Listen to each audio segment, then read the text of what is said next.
నృత్యనుప్రాసాలంకారము ఒకటి కానీ అంతకంటే ఎక్కువ హల్లులు ఒకే వాక్యంలో కానీ పదంలో కానీ అనేకసార్లు పునరావృతం కావడం. ఉదాహరణలు చూసినట్టయితే, కుర్రాడు మర్రి కర్రతో గుర్రములు కొట్ట గుర్రము గిర్రున తిరిగి కుర్రాడిని తన్నింది. ఇక్కడ రాకు రావత్తు అంటే కర్ర గుర్రం అనేటటువంటి మళ్ళీ మళ్ళీ వచ్చాయి. రెండవ ఉదాహరణలో రాజు రివాజులు బూజు పట్టగన్. జూ జూ అనేటువంటిది మళ్ళీ రావడం వల్ల ఇది వృత్తనుప్రాసాలంకారం అయింది. లత బస్సు కోసం వడివడిగా పరుగెత్తుతున్నది. వడి వడిగా అనే దాంట్లో మళ్ళీ మనకు అనుమానం వస్తుంది, ఇదేమైనా చేకానుప్రాసాలంకారమా అని. కాదు, ఎందుకంటే వడి అంటే వేగం, వేగంగా పరిగెడుతుందని ఒకటే అర్థంలో ఉన్నది కాబట్టి ఈ డి అనేటువంటిది వా అనేటువంటిది మళ్ళీ రిపీట్ అయ్యింది కాబట్టి మళ్ళీ వచ్చింది కాబట్టి ఇది నృత్యనుప్రాసాలంకారం.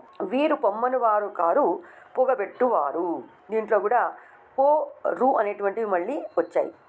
బేరికా దాండ దదాండ దాండ నినదంబు లజాండము నిండా, ఇక్కడ డకారం అనేటువంటిది మళ్ళీ వచ్చింది, దా కూడా రెండోసారి రిపీట్ అయ్యింది. కాబట్టి ఇవన్నీ కూడా మనకు వృత్యనుప్రాసాలంకారానికి ఉదాహరణలుగా చెప్పుకుంటాము.